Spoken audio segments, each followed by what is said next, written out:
Hola a todos, bienvenidos a nuestro canal de A-Tech.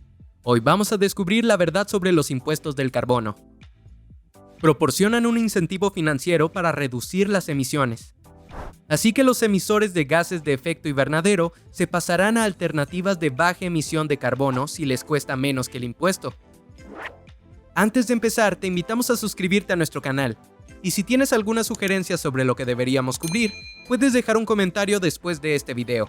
Sin más preámbulos, he aquí lo que es el impuesto sobre el carbono. A medida que las temperaturas globales siguen aumentando y los casquetes polares siguen reduciéndose, una cosa empieza a quedar visiblemente clara. La COP26 no está funcionando como esperábamos. Así que tenemos que buscar formas alternativas de controlar y reducir nuestras emisiones de carbono.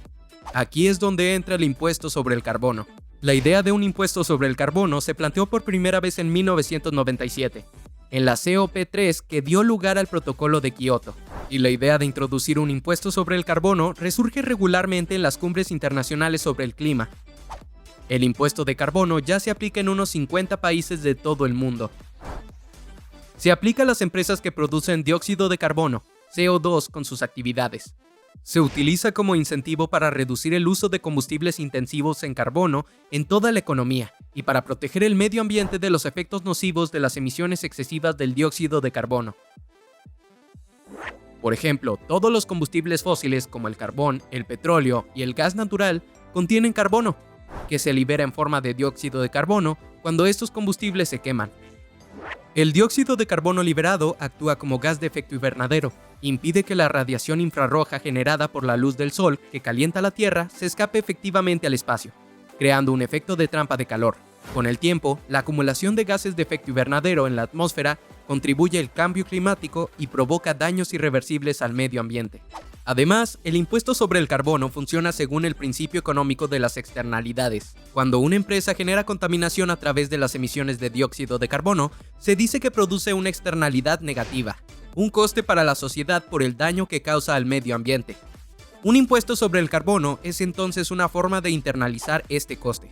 En otras palabras, se trata de una solución de mercado basada en el principio de que las emisiones se reducirán cuando se obligue a las empresas a pagar al menos una parte del coste de la externalidad que han creado.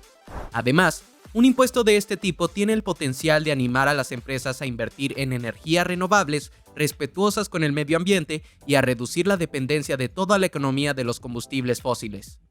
A principios del siglo XXI, varios países como Canadá, Irlanda y Suecia empezaron a utilizar un sistema de impuestos sobre el carbono en el que las empresas están obligadas a pagar un impuesto basado en el contenido de carbono de los combustibles que utilizan en su producción. Los países de la Unión Europea, por su parte, optaron por recurrir en parte a un sistema de comercio basado en el mercado, denominado Régimen de Comercio de Derechos de Emisión de la Unión Europea, RCDE, en el que se permitía a las empresas comprar y vender derechos de emisión entre ellas. Muchos países de la Organización para la Cooperación y el Desarrollo Económico, OCDE, y de Europa del Este han gravado indirectamente las emisiones de dióxido de carbono mediante impuestos sobre los productos energéticos y los vehículos de motor. Además, en el Reino Unido en 2013, tras la aplicación de un impuesto sobre el carbono de unos $25 por tonelada, el uso del carbón se redujo drásticamente. Se descubrió que las emisiones de gases de efecto invernadero en el Reino Unido estaban en su nivel más bajo desde 1890. Y en Canadá, en 2008, la Columbia Británica introdujo una tasa sobre el carbono. En los primeros 4 años del programa, los combustibles fósiles se redujeron en más de un 17%. En Suecia, desde mediados de los años 90, los niveles de emisión han descendido un 20%, al tiempo que se ha podido mantener un periodo de fuerte crecimiento económico. Esto se debió a la introducción en 1991 de un impuesto sobre el carbono de 33 euros por tonelada, que ha aumentado con el tiempo hasta 120 euros por tonelada, con tipos reducidos a las empresas de los sectores manufacturero, agrícola y forestal. Además, en Francia, según la web Climex Electra, el gobierno había previsto un aumento gradual para que los particulares y las empresas pudieran adaptar su comportamiento. El impuesto sobre el carbono, que inicialmente era de 7 euros por tonelada de CO2, es ahora de 44,6 euros por tonelada de CO2. Según la Ley de Transición Energética para el Crecimiento Verde, el impuesto sobre el carbono debe alcanzar los 100 euros por tonelada de CO2 en 2030. Sin embargo, desde 2019, el impuesto sobre el carbono se mantiene en 44,6 euros. Cabe señalar que la principal crítica al impuesto sobre el carbono se refiere a la falta de redistribución de los ingresos, que tiene un impacto directo en el poder adquisitivo de los más vulnerables. De hecho, los más desfavorecidos gastan gran parte de sus ingresos en energía.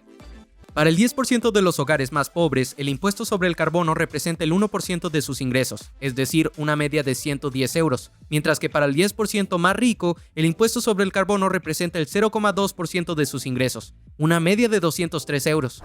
Además, la Red de Acción por el Clima pide la introducción de una renta climática, cuyo objetivo sería redistribuir parte de los ingresos del impuesto sobre el carbono a los hogares más pobres mediante un crédito fiscal. Actualmente, el impuesto sobre el carbono es una de las mejores herramientas para promover la transición energética y limitar las actividades contaminantes. Es necesario cumplir con los compromisos climáticos y reducir las emisiones de CO2 de Francia, como subraya el Conseil de Prélèvements Obligatoires, Consejo de Gravámenes Obligatorios. El reto del impuesto sobre el carbono es conciliar los compromisos climáticos y la justicia social. Sin embargo, en Australia, debido a la falta de entendimiento político y a la escasa comunicación sobre los beneficiarios, el impuesto australiano sobre el carbono introducido en 2012 fue rápidamente abolido en 2014. Aunque el impuesto sobre el carbono que aplicaron logró los objetivos de equidad y eficiencia, fracasó, al igual que su comunicación política. Lo interesante en este caso es que las emisiones de carbono disminuyeron significativamente cuando el impuesto estaba en vigor, y aumentaron significativamente después de la abolición del impuesto. Esto demuestra claramente que la política y la forma de comunicar el objetivo del impuesto al electorado son factores importantes a tener en cuenta a la hora de decidir una política de impuestos sobre el carbono. También puede ser difícil medir la cantidad de carbono producida y, por tanto, saber qué nivel de impuesto sobre el carbono aplicar. También es difícil conocer el verdadero coste de las emisiones de carbono para el medio ambiente y las generaciones futuras. Los impuestos sobre el carbono pueden dar lugar a la posibilidad de evasión fiscal. Por ejemplo, las empresas intentan ocultar el verdadero nivel de contaminación. También podríamos externalizar la producción a países con sistemas fiscales menos estrictos, exportando así la contaminación a los países más pobres. Los impuestos sobre el carbono pueden requerir acuerdos globales. El impuesto también puede desalentar la inversión. Según Economics Help, uno de los argumentos esgrimidos por las empresas es que los impuestos sobre el carbono desalientan la inversión y reducen la rentabilidad. Y eso es todo. Hemos llegado al final de nuestro tema sobre la verdad de los impuestos sobre el carbono. ¿Qué crees que es un impuesto sobre el carbono y por qué es necesario? ¿Cuáles son los beneficios y resultados? Dínoslo en los comentarios. Si te ha gustado nuestro tema del día, danos un pulgar arriba. Si no quieres perderte nuestro próximo tema, no dudes en suscribirte a nuestro canal. Y no te olvides de activar la campana de notificación. Gracias por quedarte hasta el final de nuestro video. Nos vemos pronto en A-Tech.